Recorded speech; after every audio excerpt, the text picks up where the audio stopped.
호사나 찬양대가 찬양을 드린 것처럼 예배하는 우리들을 주님께서 영원하신 사랑으로 받아주셨으면 좋겠습니다. 제가 가까이 지내는 사람 중에 홍순관 집사님이 있습니다. 복음성가 가수이기도 하고 붓글씨도 아주 참 잘 쓰는 그런 집사님인데 얼마 전에 연하장을 보내주었습니다. 붓글씨로 이렇게 직접 써서 보내줬는데 펼쳐보니까 이런 내용이었습니다. 봄은 온다.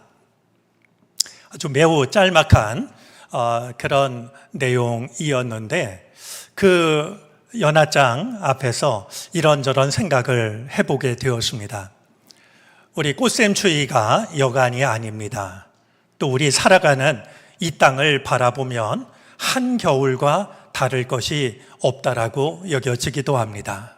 그런데 봄은 온다라는 그런 인사말 앞에서 이 긴 겨울을 이겨내고 마침내 봄이 오듯이 이 땅에도 이 어려움을 잘 이겨내서 하나님의 뜻이 아름답게 피어날 수 있다면 얼마나 좋을까라는 생각을 하게 됩니다. 하나님을 바라보고 하나님을 의지하는 우리들이 있어서 이 계절의 추위가 물러가듯이 이 땅 우리를 두렵게 하고 우리를 힘들게 만드는 모든 일들도 어서속히 사라질 수 있게 되기를 바랍니다. 우리 추위는 계속되고 있지만 교회에서는 이런저런 행사들이 이어지고 있습니다. 어제는 우리 속회 지도자들이 모여서 세미나 시간을 가졌고 또 어제와 오늘 사이에는 유초등부에서 겨울 성경학교를 열고 있습니다. 참 고마운 분들이 많습니다. 정말 어려운 시간을 내서 어린이들에게 말씀을 가르치는 선생님들이 고맙습니다. 또 학원 가고 해야 될 일이 많겠지만 그래도 하나님 말씀을 배우러 온, 그래서 이 추위 속에서도 1박 2일 교회에서 시간을 보내는 어린이들도 참 고맙게 여겨집니다. 그런가 하면 매 끼니마다 가장 맛있는 것으로 우리 대접을 하고 있는 아가페 위원회 수고들도 정말 더없이 고맙게 여겨집니다. 우리 교회에서 이루어지는 이런 모든 행사들이 의미 있고 은혜로운 행사가 될 수 있도록 배후에서 기도해 주시면 고맙겠습니다. 이번 유초동부 겨울 성경학교를 보면서 내심 반가웠던 것은요, 그 주제가 동화 속에서 만나는 복음이었기 때문입니다. 저로서는 관심이 가는 주제였는데요. 개회 예배 설교를 부탁받아서 어떤 말씀을 전할까 하다가 제가 처음으로 썼던 동화 소리새 이야기를 들려주면서 말씀을 전했습니다. 그 여는 예배 말씀을 준비하다가 문득 마음속에 드는 생각이 있었습니다. 이번 주는 우리 어른들하고도 같은 주제를 가지고 말씀을 나누면 어떨까라는 그런 생각이었습니다. 그래서 오늘 나누는 말씀을 굳이 이야기하자면 이야기로 만나는 복음, 이런 정도로 우리가 생각을 하고 같이 말씀에 귀를 기울였으면 좋겠습니다. 오늘 저는 제가 알고 있는 몇 가지 이야기를 여러분에게 들려드리는 것으로 시작을 하려고 합니다. 이 이야기들은 아마 저를 통해서 어떤 사적인 자리에서 들으신 분들도 계실 터이고 처음 들으시는 분들도 계시리라 생각이 됩니다. 세 이야기를 할 터인데요. 사실 이 이야기들은 책에서 본 얘기가 아닙니다. 첫 번째 얘기는 제가 시골에서 목회할 때 같은 마을에 계신 할아버지로부터 들은 얘기고, 두 번째 얘기는 할머니로부터 들은 얘기고, 세 번째 얘기는 춘천중앙교회에서 이제 경로대학을 할 때 고향이 개성이신 한 할머니가 당신이 어렸을 때 당신의 할머니로부터 들은 이야기라고 그렇게 소개를 받았던 이야기입니다. 먼저 첫 번째 들려드릴 이야기는 잃어버린 소에 관한 이야기입니다.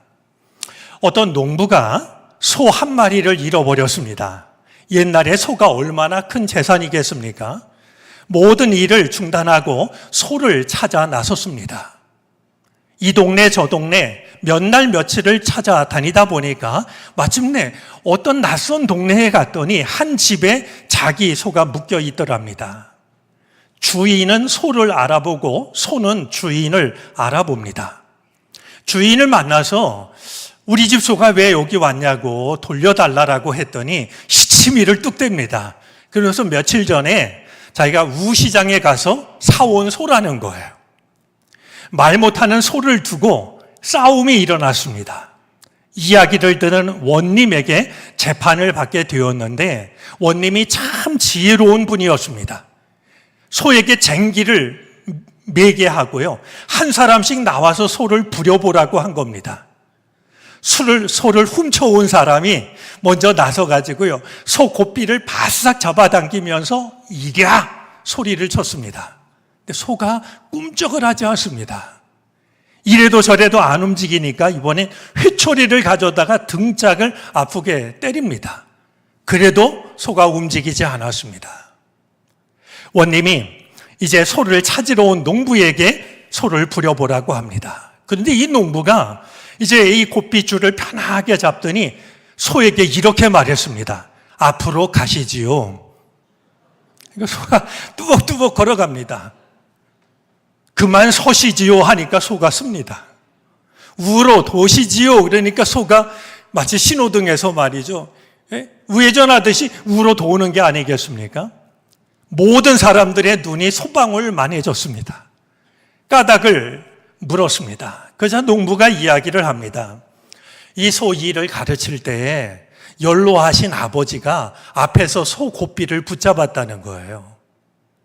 아무리 소 일을 가르치는 거지만 아버님이 앞에 계신데 이래야 할 수가 없어서 앞으로 가시지요. 그만 서시지요. 우로 도시지요. 좌로 도시지요. 일을 그렇게 배웠다는 거예요. 원님이 소 주인이 누구인지 판결하기가 어려웠을까요? 자, 두 번째 이야기는 어려움을 당할 뻔했던 며느리 이야기입니다. 어느 명가 가정에 이제 시집을 온 새댁이 있었습니다. 그런데 시간이 지나면서 이상한 소문이 났습니다. 아무래도 이번에 온 며느리가 벙어리인 것 같다라는 이야기였습니다. 처음에는 입이 무겁다라고 칭찬을 했는데 꼭 말을 해야 하는 순간에도 말을 하지 않으니까 벙어리인 것 같다라는 소문이 났어요. 시아버지가 며느리를 불러다가 사실대로 말하라고. 그런데도 며느리는 한마디 말을 하지 않았습니다. 화가 난 시아버지가 이 며느리를 가마에 태워가지고 이제 그 친정집으로 돌려보내려고 길을 나섰습니다. 언덕을 넘어갈 때 이제 가마꾼들이 가마를 내려놓고 잠시 쉬는데 가마 옆에서 푸드득하고 꽁이 날아올랐습니다. 바로 그 순간 가마 안에서 며느리가 뭔가 중얼거리는 소리가 들려옵니다. 가만히 들어보니까 이런 내용이었습니다. 이 가슴 저 가슴 된 가슴은 시아버님 드리고 요 주댕이 저 주댕이 놀리는 주댕이는 신우님 드리고 이 날개 저 날개 덮는 날개는 서방님 드리고. 이야기를 들은 시아버지가 깜짝 놀라서 달려갔습니다. 그리고 너 지금 뭐라고 말한 거냐고. 그리고 자초지종을 물었더니 며느리가 드디어 입을 열고 말을 합니다. 사실은 제가 시집을 올 때 친정 어머니가 장롱 속에다가 돌멩이 하나를 집어넣어주면서 이 돌멩이가 말하기 전까지는 말하지 말라고 그랬다는 거예요. 정말 말을 하고 싶을 때 가서 장롱을 열어서 돌멩이를 쳐다보면 말이 없고 그래서 지금까지 말 없이 살아왔다고 말이죠. 시아버지는 이처럼 귀한 며느리를 하마터면 못 알아볼 뻔했다라고 다시 가마를 돌려서 집으로 데리고 왔고요. 행복하게 잘 살았다는 이야기입니다. 또 하나 이야기하겠습니다. 천장에서 쏟아진 돈 얘기인데요. 말씀드린 것처럼 고향이 개성이신 할머니가 당신이 어렸을 적 당신의 할머니께 들은 이야기라고 그런 설명을 듣고 들은 이야기입니다. 착한 농부가 살았는데요. 어느 날 꿈을 꿨어요. 천장에서 돈이 막 쏟아지는 꿈을 꿨습니다. 다음 날 아침에 마당을 쓸다 보니까 옆집 영감님이 이제 그 마당으로 나서시는 게 아니겠습니까? 인사를 드린 뒤에 그 할아버지한테 꿈 얘기를 했습니다. 이게 무슨 꿈인지 모르겠어요. 할아버지가 듣더니 야, 오늘 저 젊은 사람한테 뭔가 좋은 일이 생기려나 보다. 내가 몰래 뒤따라 다녀야지. 이 농부가요, 이제 오후에 저 산에 있는 밭을 갈러 나가가지고 이제 소를 부려서 쟁기질을 하는데 쟁기질을 한참 하다 보니까 쟁기 끝이 뭔가 돌에 걸렸는지 앞으로 나가질 않는 거예요. 땅을 파봤더니 이게 웬일이겠습니까? 항아리 뚜껑이 나옵니다. 뚜껑을 열었더니요, 항아리 속에 돈이 가득 들어있는 거예요. 근데 이 착한 농부가 가만히 생각을 했습니다. 내가 어제 꿈을 꾼 건 천장에서 돈이 떨어져 내리는 꿈을 꿨는데 이건 땅 속에 묻혀 있으니 내게 아니다. 그래가지고 항아리 뚜껑을 도로 덮고 나머지 밭을 갈았습니다. 나무 뒤에서 그 모습을 지켜보던 할아버지가 아니, 저 녀석이 지금 뭘 하는 거지? 뭔가 보물을 발견하고 다른 사람이 보는데 캐가면 안 될까 봐 밤에 와서 캐가려고 도로 덮었구나. 농부가 사라진 걸 보고서 얼른 아까 눈여겨두었던 그 자리로 달려갔습니다. 흙을 헤쳐보니까 역시 항아리 뚜껑이 나오는 게 아니겠습니까? 떨리는 마음으로 항아리 뚜껑을 열었습니다. 그런데 이게 웬일이겠습니까? 항아리 뚜껑을 열었더니 항아리 속에는 소똥, 개똥, 말똥이 가득 들어있는 겁니다. 할아버지가 화가 났습니다. 이 녀석이 늙은이를 골리려고 별짓을 다 하는구나. 화가 난 할아버지가 항아리를 캐가지고요, 등짝에 메고 낑낑거리며 내려왔습니다. 농부가 하루 종일 일해서 피곤하니까 저녁 일찍 먹고 씻고 일찍 자려고 자리에 누워 있는데요, 화가 난 할아버지가 이 항아리를 가지고 와서요, 사다리를 타고 올라가서 이 농부 집 지붕 위에다가 냈다 항아리를 쏟아 부었습니다. 농부가 잠자려고 누워 있다 보니까 뭐가 천장에서 막 떨어지는데 돈이 막 떨어지더랍니다.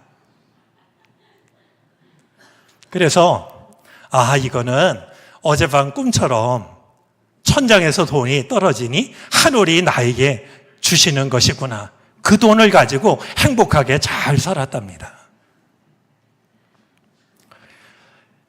경로대학에서 이 얘기를 들었을 때 얼마나 재미있던지 그 자리에 모였던 우리가 얘기를 들려주는 할머니께 박수를 다 보냈습니다.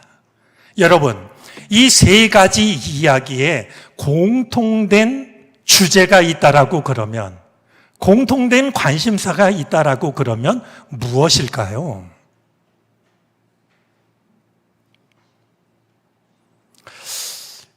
여러 가지를 생각할 수 있겠지만 저는 이 이야기를 생각하면 서로 다른 이야기지만 공통된 관심사, 공통된 주제가 있다라고 여겨지는데 그것은 다름 아니라 순리라고 하는 겁니다. 억지가 아니고 욕심이 아니고 순리대로 사는 것이 중요하다. 한 걸음 더 나아가 생각하면 어쩌면 믿음이라고 하는 것은 억지를 부리는 게 아니라 하나님의 말씀대로 뜻대로 순리대로 살아가는 거 아닐까? 이런 생각을 해주는 참 기가 막힌 이야기라고 여겨집니다.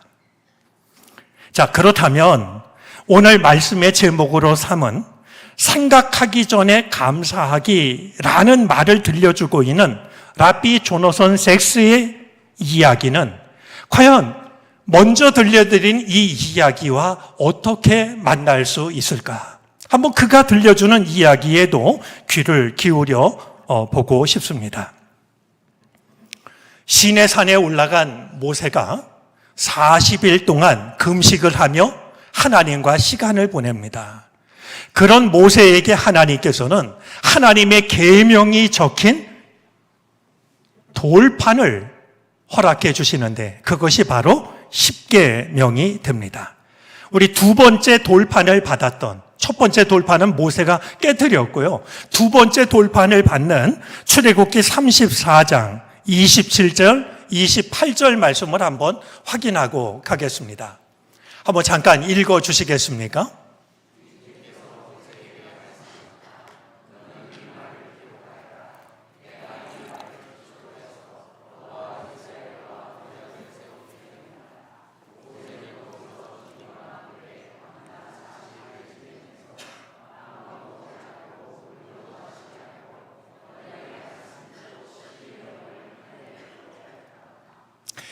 판에 기록한 이 십계명을 언약의 말씀이라고 전하고 있습니다. 이 십계명은 율법의 중심이자 근간이 되는데요. 성경에 두 번 나옵니다. 우리가 읽은 출애굽기 20장에 한 번 나오고 신명기 5장에 두 번째로 나옵니다. 농담입니다만 정론교회 교인들 중에 한 사람이라도 3번 나온다고 우기는 사람 없기를 바랍니다. 어디 가서 얘기했더니 내 성경은 3번 나온다고 그러면서요. 성경 저 뒤에 표지 뒤에 있는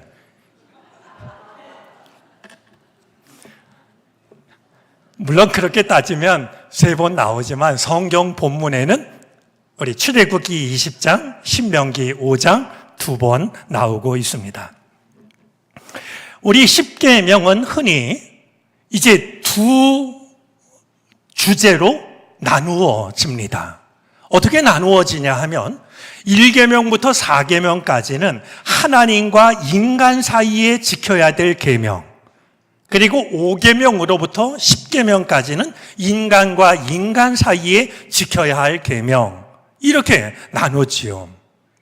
그런가 하면 사람에 따라서는 똑같은 두 주제로 나누어지지만 5계명을 앞쪽에 넣는 사람도 있습니다. 왜냐하면 우리가 하나님께로부터 왔지만 부모님으로부터도 왔기 때문에 하나님과 인간 사이에 지켜야 될 계명을 5가지 계명으로 보는 그런 견해도 없지가 않습니다. 자, 그런가 하면 이 10계명을 3가지 주제로 분류하기도 합니다. 3개씩 분류하는 건데요. 첫 번째 1부터 3계명을 하나님에 대한 계명으로, 4번째부터 6번째까지의 계명을 피조성에 관한 계명으로, 그리고 7번째부터 9번째까지의 계명을 사회의 기초적 제도에 관한 계명으로 분류를 하는 겁니다. 자, 그런데요. 이렇게 3가지로 분류하고 나면 한 가지가 남습니다. 오늘 우리가 읽은 바로 이 본문, 마지막 10번째 계명이 남게 됩니다. 과연 이 10번째 계명은 어떤 의미가 있는 걸까요? 오늘 성경 본문을 맡은 권사님은 한 절을 읽어서 좀 서운하지 않으셨을까 그런 생각이 드는데요. 오늘 이 마지막 계명인 10번째 계명은 어떤 의미를 가지고 있는 걸까 한번 살펴보려고 합니다. 이 10번째 계명이 갖는 독특한 점이 있습니다. 여러분, 다른 9가지 계명은요, 말이나 행동에 관한 계명입니다. 그걸 지키는지 안 지키는지, 어기는지 준수하는지가 겉으로 드러납니다. 그런데 이 10번째 계명은요, 말이나 행동으로 드러나는 것이 아니라 인간의 마음 속에서 일어나는 감정에 대해서 일러주고 있습니다. 겉으로 이렇게 눈에 띄게 드러나는 게 아니라요, 우리 마음 속에서 일어나는 감정에 관한 계명입니다. 탐내는 것, 질투, 욕심은 다른 사람이 가지고 있는 것을 나도 갖고 싶어 하는 욕망을 말하죠. 생각해 보면 이런 마음은 정도의 차이일 뿐 우리 마음 속에 얼마든지 자리 잡고 있는 감정입니다. 그러나 우리가 한 가지 놓치지 말아야 할 게 있습니다. 그렇기 때문에 그것을 가볍게 여겨서는 안 된다라고 하는 것인데요. 왜냐하면 이 질투와 욕심은 우리의 삶을 폭력으로 이끌게 하는 중요한 충동 중에 하나라고 하는 겁니다. 이 질투라고 하는 것, 욕심이라고 하는 것은 누구에게나 있는, 그래서 자연스러운 감정처럼 보이지만 우리를 폭력으로 이끌어가는 굉장히 중요한 충동 중에 하나라고 하는 거예요. 여러분, 인류 최초의 살인자 가인을 보면 알 수가 있습니다. 이 가인이 자기의 동생을 돌로 쳐서 죽입니다. 하나님께 제사를 드리는데 동생의 제사는 받으시고 자기의 제사는 받지 않으시는, 그걸 견딜 수가 없었습니다. 예배가 살인으로 이어졌습니다.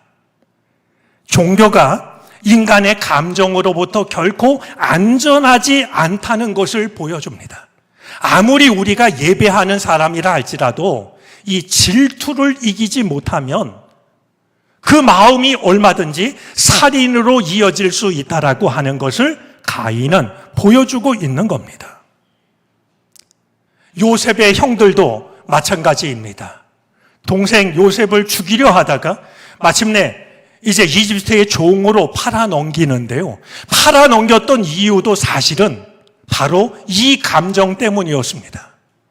아버지가 자신들은 입지 못하는 채색 옷을 요셉에게만 입혔기 때문입니다.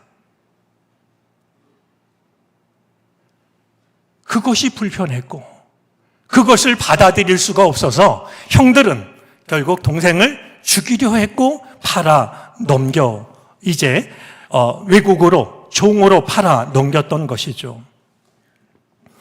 르네 지라르라는 이가 폭력과 성스러움이라는 책에서 다음과 같이 말하고 있습니다.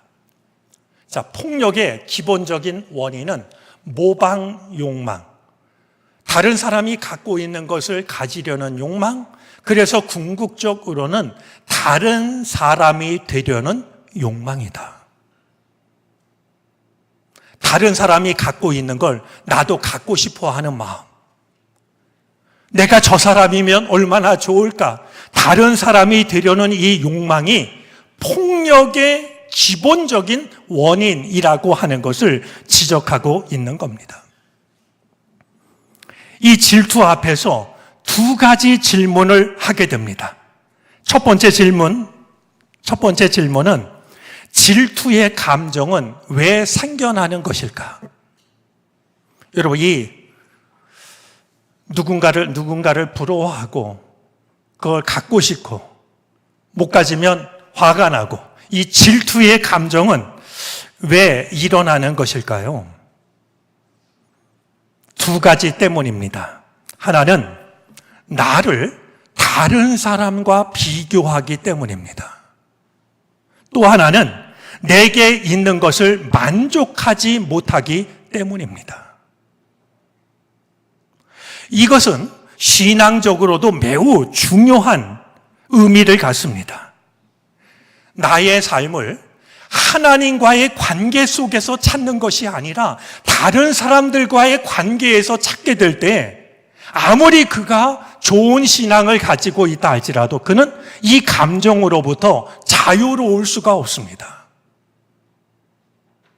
내가 누구인지를 하나님과의 관계에서 찾아야 되는데 그게 아니라 다른 사람과의 관계에서 찾다 보면 자꾸 비교하게 되고 내 삶이 초라하게 느껴지는 것이죠. 하나님이 이미 내게 아름답고 소중한 것을 충분히 주셨는데 그것을 선물로 누리는 대신에 다른 사람을 바라보며 부러워하고 내가 가진 것을 하찮은 것으로 여기는 그런 일들이 하나님을 믿는 우리에게도 얼마든지 일어납니다. 이 질투 앞에서 우리가 가질 수 있는 두 번째 질문은 질투를 이길 수 있는 것은 무엇일까 하는 질문입니다. 자, 이에 대해서 말씀드린 조나선 섹스가 아주 단순하지만 분명한 대답을 줍니다. 질투의 해독제는 감사하는 마음이라는 겁니다.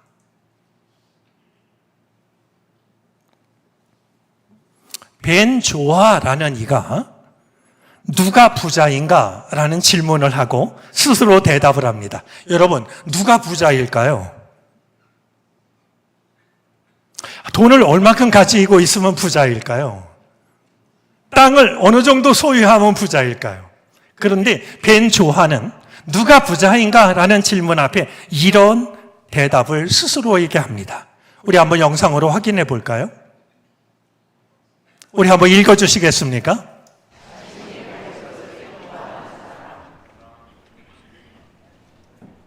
누가 부자냐 하면 자신이 가지고 있는 것을 기뻐하는 사람.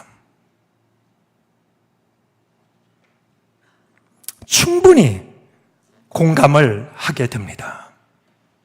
여러분, 유대인들은요, 우리가 하지 못하고 있는 하나의 습관이 있는데요, 참 아름다운 습관입니다. 그들은 잠을 자고 아침에 눈을 뜨잖아요. 새벽이든 아침이든 잠에서 깨어나면 가장 먼저 하는 일이 있습니다. 여러분들은 잠에서 깨면 가장 먼저 무엇을 하시는지요? 어떤 생각을 하시는지요? 오늘은 어떻게 살지? 생각이 각자 다르겠지만 여러 가지 생각이 들지 않을까 싶습니다. 그런데 유대인들은요, 아침에 눈을 뜨자마자 이렇게 고백한다는 거예요. 다음과 같이 말이죠. 역시 한번 읽어주시죠.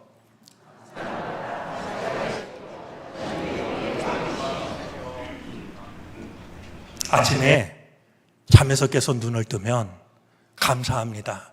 살아계시고 영원하신 우리의 왕이시오. 여러분, 운율도 그렇고 의미도 그렇고 조금 낯설다면 이렇게 기억을 해도 좋을 것 같습니다. 감사합니다. 나의 왕, 나의 하나님. 순서를 바꿔도 얼마든지 좋을 것 같습니다. 나의 왕, 나의 하나님, 감사합니다. 여러분, 온갖 잡다한 생각으로 시작하는 하루와 나의 왕, 나의 하나님, 감사합니다로 시작하는 하루가 같을 수가 있을까요? 이 유대인의 습관을 두고서 조나선 섹스가 그 의미를 새기는 말이 참 소중하게 와닿습니다. 그는 그 유대인들의 습관을 두고서 다음과 같이 이해하고 있었습니다. 역시 한번 다시 읽어주시죠.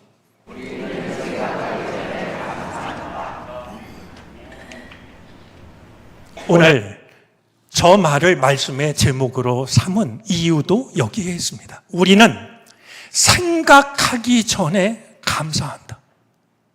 내가 이것저것 생각해 보니까 너무나 좋은 일들이 많아서 감사하는 게 아니고요. 어떤 생각도 시작하기 전에 감사부터 하는 겁니다. 생각하기 전에 감사하기. 우리가 하루를 그렇게 시작할 수 있다면, 아니 하루를 그렇게 마감할 수 있다라고 하면 우리 삶에 어떤 일이 찾아온다 할지라도 억지가 아닌 순리대로 살아갈 수 있는 거 아닐까? 라는 생각을 갖게 되는 겁니다. 예수님께서도 이렇게 말씀하신 바가 있습니다. 산상수훈에서 들려주신 말씀인데요. 우리 조금 길지만 한번 한 절씩 교독을 해보겠습니다. 제가 먼저 읽도록 합니다. 그러므로 내가 너희에게 말한다. 목숨을 부지하려고 무엇을 먹을까? 또는 무엇을 마실까? 걱정하지 말고 몸을 감싸려고 무엇을 입을까? 걱정하지 말아라. 목숨이 음식보다 소중하지 아니하냐? 몸이 옷보다 소중하지 아니하냐?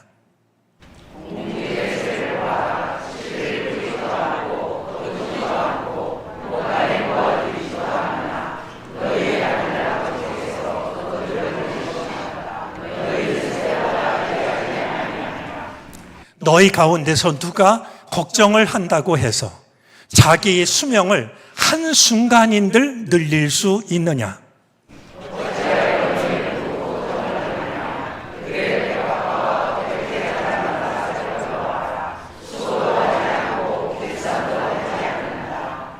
그러나 내가 너희에게 말한다. 온갖 영화로 차려입은 솔로몬도 이 꽃 하나와 같이 잘 입지는 못하였다.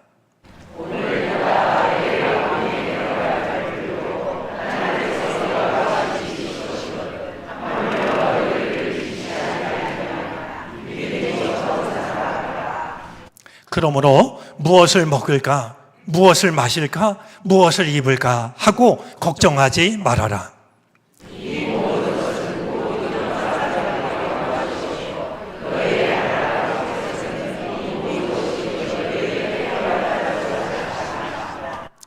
너희는 먼저 하나님의 나라와 하나님의 의를 구하여라. 그리하면 이 모든 것을 너희에게 더하여 주실 것이다.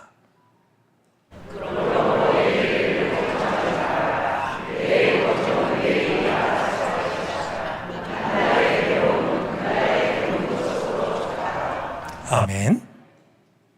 자, 그런 점에서 오늘 우리가 읽은 너희는 이웃의 소유를 탐내지 말아라 라는 이 십계명의 마지막 말씀은 예수님께서 들려주셨던 팔복 중에 한 말씀.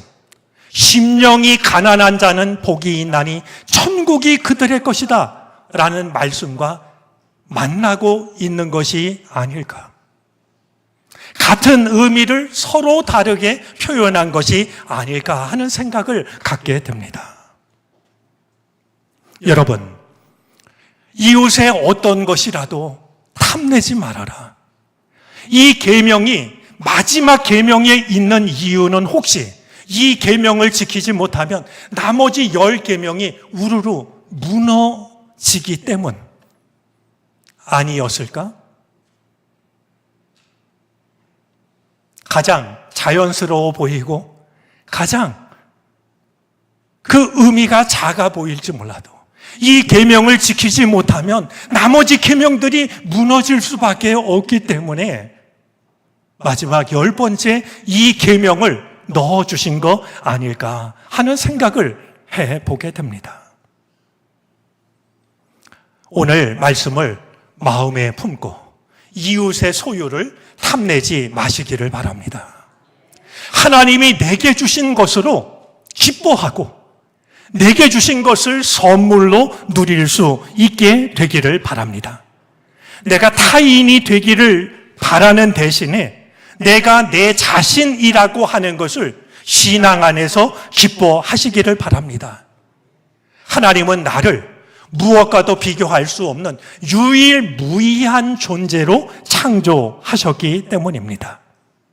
바로 그때 우리는 질투와 욕심에서 벗어나서 잃어버린 소를 되찾게 될 것이고 염려했던 나의 존귀함을 회복하게 될 것이고 내가 노력하지 않아도 천장에서 복이 쏟아지는 하늘에서 복이 임하는 은혜를 누리게 될 것입니다. 하나님의 뜻 안에서 순리대로 살되 가장 복된 삶을 살아갈 수 있는 우리 모두가 되어지기를 간절히 바랍니다. 기도하겠습니다. 세상을 지으신 하나님, 세상의 모든 것이 하나님의 것입니다. 하나님 안에서, 하나님 사랑을 믿는 믿음 안에서 늘 감사하며 살아가는 넉넉한 삶이 되게 하옵소서. 예수 그리스도의 이름으로 기도드립니다. 아멘.